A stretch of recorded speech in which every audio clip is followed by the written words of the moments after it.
The worst year for a lot of us for our mental as well as physical health. So joining us this morning is best-selling author, coach Lisa Goldenthal. Hello and welcome. I'm Lisa G, your host. You're at the top of your game, yet the game is changing faster than ever. Strategies that got you here aren't the ones that'll keep you here. The pressure is relentless, and the fear of obsolescence looms large. That's why I'm here. Welcome to the new podcast series, Disruptive: How to Be Gritty and Unlock Performance in Business, Mindset, Wellness, and Success to help you master disruption. Thanks for coming, and I'll see you soon.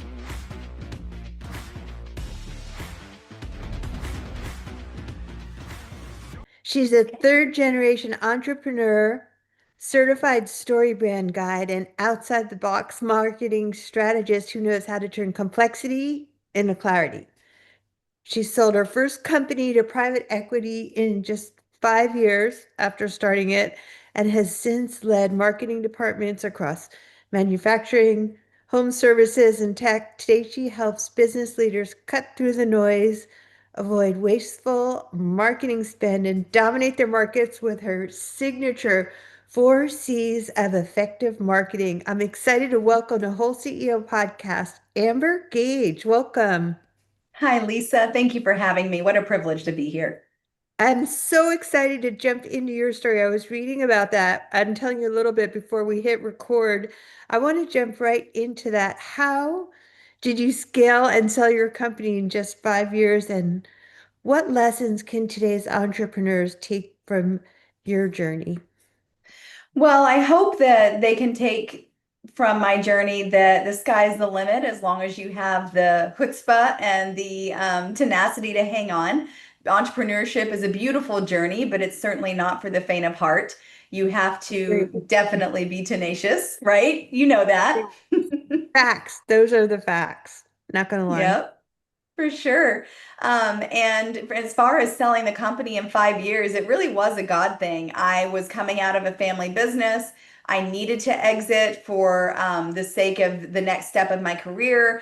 And really, what I found that's so important when it comes to selling to private equity is that the business has to be well systemized and well documented. And so my specific situation was that it was an asset purchase, and my team and I went with it, and we folded into a group of other companies that was affiliated with a former competitor. So they basically bought us up as a strategic acquisition in the marketplace. And then I ran both companies for the next several years and expanded the footprint. So it was a wild but fun ride. Well, congratulations on that. I love the importance of tenacity myself. That was why I even started this podcast. It was like during the pandemic and it was hard for me. And I'm like, this is hard for everyone. Let me just start talking to people about resilience and grit. Do you have any stories like that you want to share about the need for tenacity? Oh, 100%. I think especially as women in the corporate world, we have to have grit. Grit's one of my favorite words. And in Texas, it means something else. It means girls raised in the South. So if you haven't read Grit, it's a great book about Southern charm meets Southern tenacity. But I come from a long line of gritty women. My great grandmother was a single mother and an entrepreneur during the Great Depression when women were not single mothers or entrepreneurs. And I think she's probably one of the most tenacious examples that I have in my lineage. And I think that it's really important as a woman CEO to have thick skin, but gentle grace, and to understand that as a woman, we bring both to the table. We bring warmth and we bring strategy. And there's something very special about the way that a woman runs a company.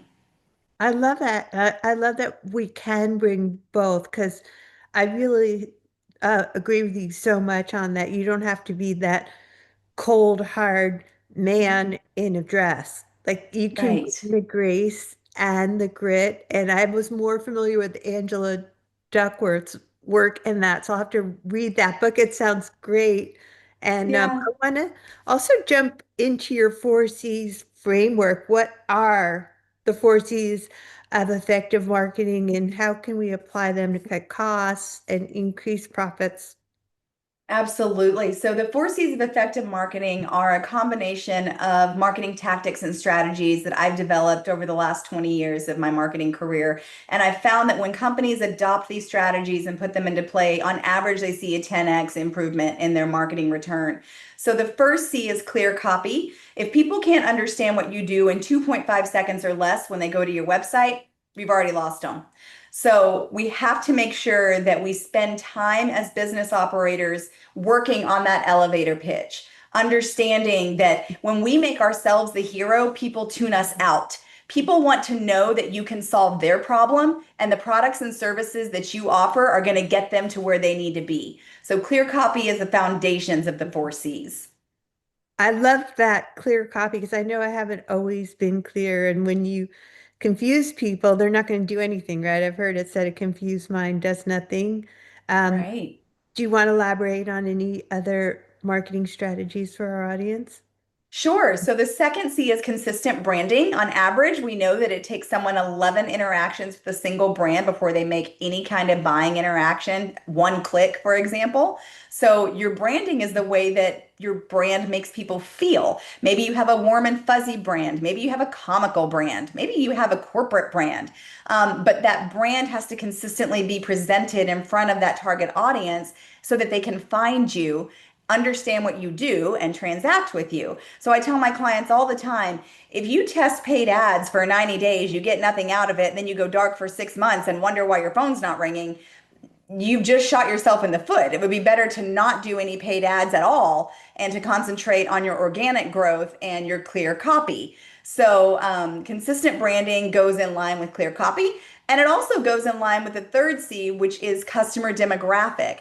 If you know that your ideal demographic is a 60-year-old, why are you putting videos on TikTok? That's where the 20s and 30-year-olds hang out. So Right. strategically positioning your marketing where your demographic is shopping is a huge component and often mostly overlooked, especially if you're just throwing money and paid ads online. You need to position your brand both geographically and demographically in front of those who are most likely to do business with you. And technology and AI are allowing us to do this on a digital level much more effectively than we ever could before when we were still advertising in the yellow pages. So I'm old enough to remember the yellow pages, Lisa. So, Oh, me too. Absolutely. And I love that all of these C's so far. I mean, AI I find is pretty helpful, but it's also you want to keep that human element. You want to finish your C's and we can dive into how to be an effective marketer and not sound like you just came out of AI. Definitely, definitely. So the fourth and final C is channel management, making sure that you are not in business to turn them and burn them, but making sure that you have an upselling strategy. It's a lot less expensive to upsell to a current client than it is to go find a new one. So you want a sales funnel that's intact and consistent, and you want to make sure that that channel management is duplicatable so that you can continuously serve your clients and retain an average retention rate of 90 or above. All of this can be found in my book, the Far Beyond Marketing Guidebook, How to Stop Being Duped by Bad Marketing. It's on Amazon. But yeah, let's talk about AI. I am definitely going to pick up your book, but yeah, I find so many mistakes with AI. I mean, I really love it. I found it's made my life a lot easier. And at the same time, you don't want to just like think you can all of a sudden fire your copywriter and copy and paste something out of Chat GPT and think that's going to get you anywhere, can you? Right, right. No, it's garbage in and garbage out, Lisa. Your AI output is only as good as your prompts and your input. We have a joke in our office. We call ChatGPT our intern because that's what he is. He's not going to think for us. He's not going to replace our strategic plans, but he is going to make us more efficient and allow us to get things done faster. But AI is here to stay, but it must be closely monitored and managed by humans. I agree. I mean, because there's so much fear. I mean, fear is what drives I mean, there's so much disruption in fear, I would say. And Hmm. people are afraid it of this AI thing, and they're like, well, I know I should adapt it, and is it going to replace me? And I don't think it's going to replace you. I mean, some people obviously will, but it's going to replace you if you don't use it. Isn't that correct? I think so. I think the agencies and the solopreneurs that adopt AI to increase their own capacity are going to scale more quickly than their competitors. Fear is not something that I ascribe to, and I don't think it's something that many CEOs or business leaders subscribe to. We don't have time to be fearful. We got to go in and see if it works. But I do believe that AI is imperfect. It is real-time learning, but it is something that can give us that edge to enable us to work more efficiently. So why would you not want to decrease your overhead and work more efficiently on behalf of your clients? I love it. That's such a great distinction. I mean, I'm going to start calling my chat GPT my intern too, because There you first go. I was thinking of her as like my, she is a she, my marketing Of intern. course. Of course she is. All right. I love the topic of marketing in disruptive times too, because disruption is not going anywhere. So in a noisy, tech-driven world, how can entrepreneurs demystify marketing and stand out authentically and still have a life outside of our business? Well, I think every entrepreneur has what we affectionately refer to as our 3 a.m. board meeting, right? Where you're laying in bed and you're trying to solve all the problems of the world, and you wear so many hats as an entrepreneur. You're the janitor, you're the customer service rep, you're the marketing girl, you're the service technician in some areas. You wear all the hats.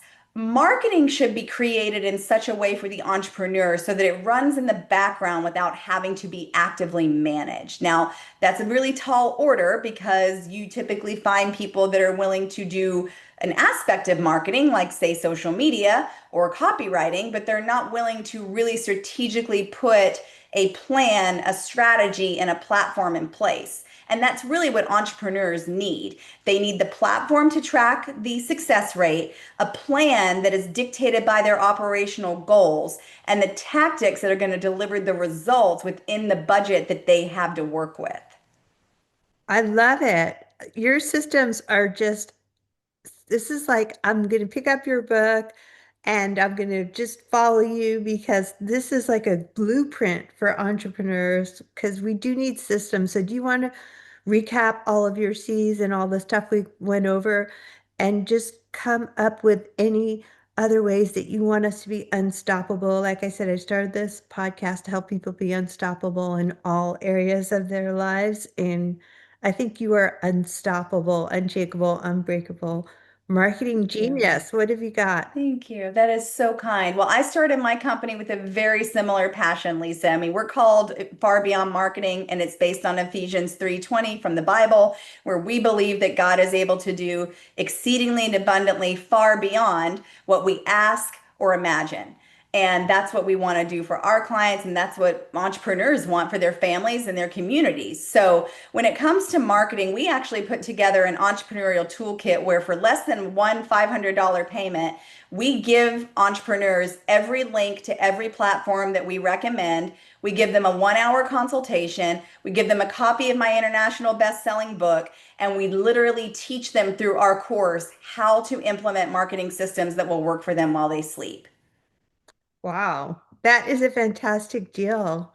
So where can people find more of you, your 4Cs, your book, and your tools? So you can go to farbeyondmarketing.com. You can also follow us on social media. I'm a LinkedIn girl, so would love to connect with anyone on LinkedIn. And then our company profiles are on Instagram and Facebook. Well, I will be sure and follow you on LinkedIn. I'm so glad that I know I don't have to focus on absolutely every channel before I met you. Thanks, Yeah. Amber, for being a fantastic guest. I'm so grateful, Lisa. You have a blessed day. You too.